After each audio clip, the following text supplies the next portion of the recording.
اچھا، ایک طرف تو جو 4 دن پاکستان میں کوئی پولیٹیکل ہم آہنگی نظر آئی تھی وہ پھر ختم ہو گئی ہے، وہ صرف جنگ کے طفیل ہمیں 2-4 دن کے لیے نصیب ہوئی تھی، اور حکومت نے وہ خود اعلان ختم کی ہے ڈپلومیٹک مشنز میں پی ٹی آئی کو شامل نہ کر کے، اور ان کے مزید لوگوں کو گرفتار کر کے، اور ان کے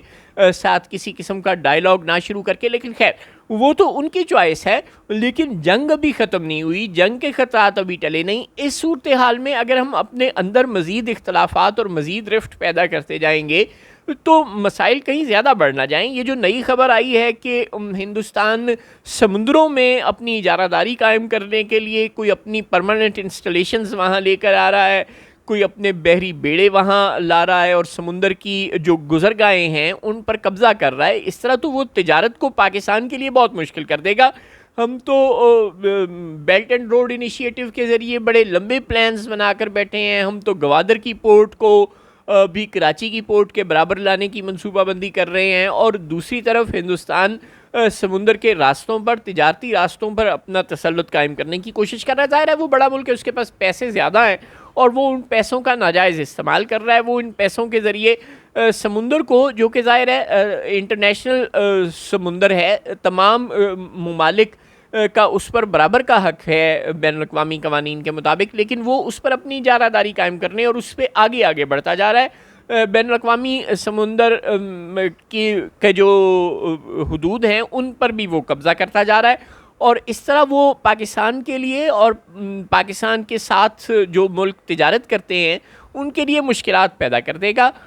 ہمیں ان مسائل پر سوچنا چاہیے، ان مسائل پر متحد ہونا چاہیے. یہ جو وزیر اعظم فرما رہے ہیں کہ ہندوستان کے ساتھ مذاکرات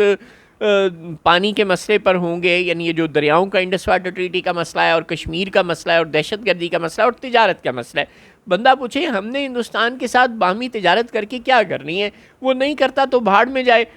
لیکن کم از کم ہماری جو تجارت دوسرے ملکوں کے ساتھ ہے اس میں تو رکاوٹ نہ بنے، اور وہ اس میں رکاوٹ بننے کا پلان کر رہا ہے. اور ہم بجائے اس کے کہ ہم آواز ہوں اور انٹرنیشنل فورمز پر اکٹھے جائیں، ہم الٹا آپس میں لڑنے میں مصروف ہیں.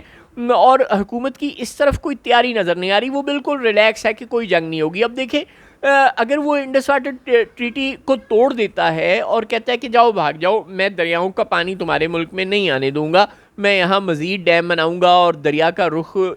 اپنے والے دریاؤں کی طرف، یعنی چناب، جہلم اور سندھ کا رخ میں بیاس کی طرف اور راوی کی طرف اور ستلج کی طرف موڑ لوں گا، اور اس طرح بدماشی سے تمہارے حصے کے پانی پر قبضہ کر لوں گا. یا اگر وہ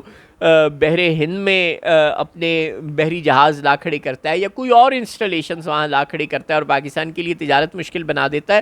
تو کیا ہم، یا کوئی سائبر سپیس میں وہ کوئی پاکستان کو تنگ کرنے کی کوشش کرتا ہے، تو کیا ہم ایسے کسی حملے کو کاؤنٹر کرنے کے لیے تیار ہیں؟ کیا ہم ایسے کسی حملے کے جواب میں میزائل فائر کر سکتے ہیں؟ ظاہر نہیں کر سکتے. تو پھر کریں گے یہ کیا ہم انٹرنیشنل کمیونٹی کے سامنے کوئی دہائی دے رہے ہیں، یا اپنی کوئی اسٹریٹجی ایوالو کر رہے ہیں، یا آپس میں لڑنے میں مصروف ہیں اور فوج کی چمچہ گیری کرنے میں مصروف ہیں؟ کم از کم اس وقت تک تو جن لوگوں کو حکومت ملی ہوئی ہے وہ فوج کی چمچہ گیری کرنے میں مصروف ہیں، اور جن لوگوں کو نئی حکومت ملی ہوئی وہ اپنی صفائیاں پیش کرنے میں یا اپنے خلاف ہونے والی وکٹمائزیشن سے نبردازماں ہونے میں مصروف ہیں. پاکستان کے دشمن کے خلاف کوئی کام کرتا ہوا نظر نہیں آ رہا.